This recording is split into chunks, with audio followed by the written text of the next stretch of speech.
Are you sure you know your zodiac sign? What if I told you that you might be wrong? But how can that be? The zodiac system is a fixed system with very specific dates, right? What is there to misunderstand? Well, there's more than one astrological system. In the Western world, for example, we use Western or tropical astrology. The Chinese have their own system based on animals. The Druids had a system based on trees. In India, there's Vedic astrology, which is closest to Sidereal Astrology. One name also used for sidereal or true sidereal astrology that has become more popular over the last few years is Real Sky Astrology. But what is the difference between Real Sky and tropical astrology? And how does that change your sign? Astrology is the study of the planets in our solar system, including a few other parameters, and their placements in the sky in relation to people's behavior and current events, such as environment, politics, economy, and even war. Humans have looked to the stars for answers since early civilization. In the early days, people hunted, planted, and migrated with the stars. Living in sync with nature was the best way to ensure survival. Over the centuries, that knowledge has been expanded. And although it is not a fortune-telling tool, it can be used for predictions because it is based on patterns that have been observed and documented.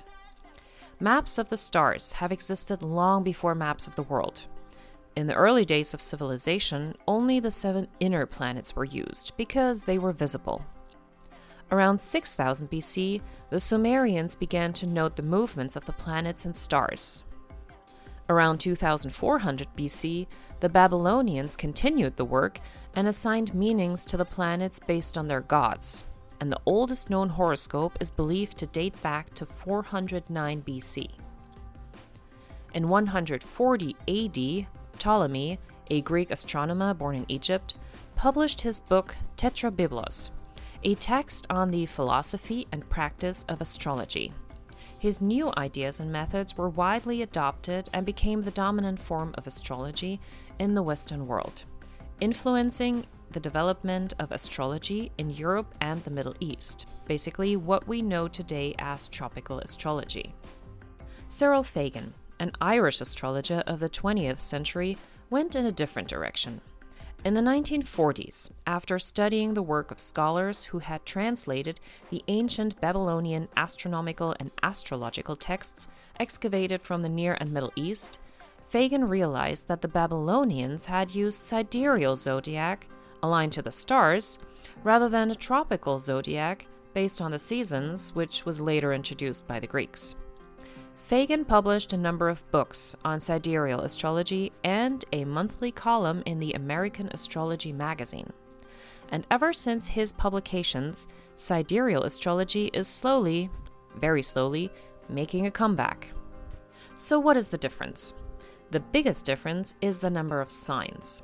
Most systems use 12 signs. Sidereal uses 13. Right between Scorpio and Sagittarius, a guy named Ophiuchus, the snake bearer, puts his right foot into the circle. Tropical astrology is based on where the sun was stationed on each calendar day about 2,000 years ago. But that calendar has never been updated. It remained frozen in time. So basically, if Western astrology had an Instagram profile, it hasn't posted anything in 2,000 years. But the universe updated its profile because the universe is all about expansion. Tropical astrology uses the position of the sun relative to the Earth's spring equinox, making the beginning of spring around the 21st of March not only the beginning of the season, but also the beginning of Aries and a new zodiac year. But the tropical zodiac does not account for the precision of the equinox, it simply goes by calendar, thus not considering the gradual shift in the Earth's axis that causes changes in the position of the spring equinox over time. As the Earth orbits the Sun, the Earth is pulled by the gravitational forces of the Sun, Moon, and large planets like Jupiter and Saturn. Over long periods of time, the gravitational pull slowly changes Earth's spin, tilt, and orbit, which can change regional climates and the length and intensity of the seasons. Even farmers are noticing that the seasons and the weather don't line up with the calendar anymore. Sidereal astrology is based on the true positions of the constellations in the sky, no matter what season we're in. It takes into consideration the precision of the equinoxes and aims to align the zodiac with the actual positions of the stars using a correction factor for the adjustment. And why is this important? One word: accuracy. The universe is expanding, changing the distances between the celestial bodies over time. In tropical astrology, the sky is fixed, set in stone. But that's the thing, the universe is not.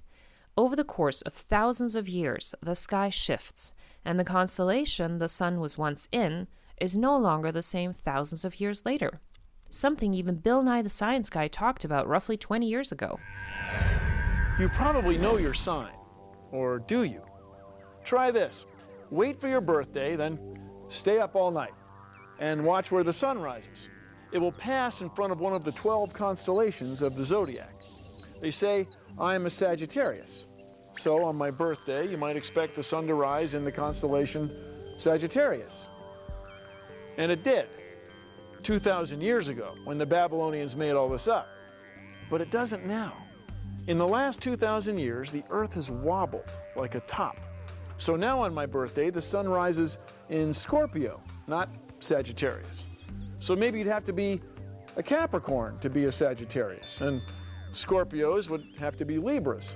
See, astrologers are off one full sign. In 2,000 more years, they'll be off 2 signs.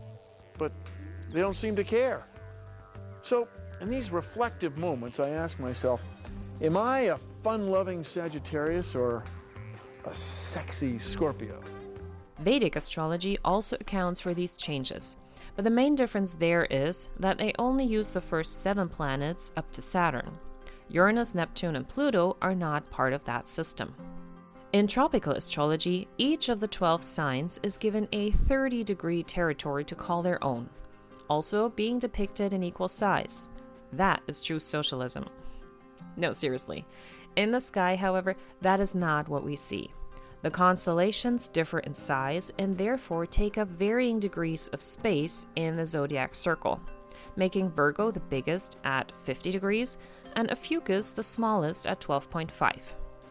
Following that, the Sun, illustrated by the red line, takes more time to move through the bigger signs like Pisces, Leo, or Virgo, and passes quickly through the smaller ones like Libra, Scorpio, or Aries, rendering the typical 30-day period of tropical astrology useless. Once again, why does this matter? Astrology is used to analyze human behavior and also to excuse it. It's not my fault, I'm a Scorpio. Or, I can't help it, I'm a Cancer. Or, Mars is in Leo, what did you expect was going to happen? Well, what if Mars isn't actually in Leo but in Cancer? What's the justification then? What if your sun sign is in Cancer but Gemini? How do you explain your mood swings?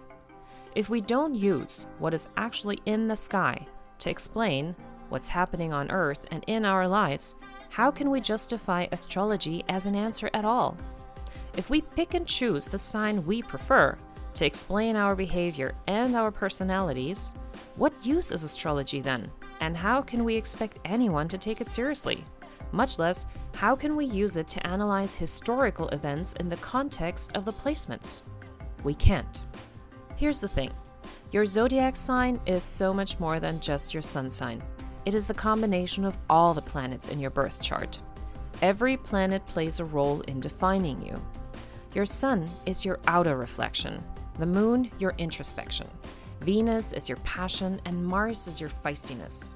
Mercury your communication, Jupiter your luck, Saturn is timing. Uranus is the rebel in you, Neptune your intuition, and Pluto your power of transformation. The rising sign is the microcosm of your life experience. And depending on where they are placed in your chart, that, and only that, will tell the full story of who you are, not just your sun sign. To limit it to that would be to deny the majority of what makes you, you. And don't even get me started on the retrogrades. We've been raised on a system that doesn't add up and doesn't explain away any of our behavior. And in some cases, the thought of switching to a different sign can be daunting. But that's only because we associate these other signs with people we know that supposedly are those signs. And most likely, these are people we don't like, or we can't accept how they act. But keep in mind, they most likely are also not the sign they thought they were. So if you're a Cancer, and you don't like any of the Gemini in your life, chances are they're probably a Taurus. Just give this a moment to sink in, and don't write any particular sign off as bad. Each of the 13 signs has light and shadow aspects, and it is an interesting opportunity of discovering yourself in a completely new way. In my case, suddenly things made sense. So give it a try and see what you can find. You might be surprised.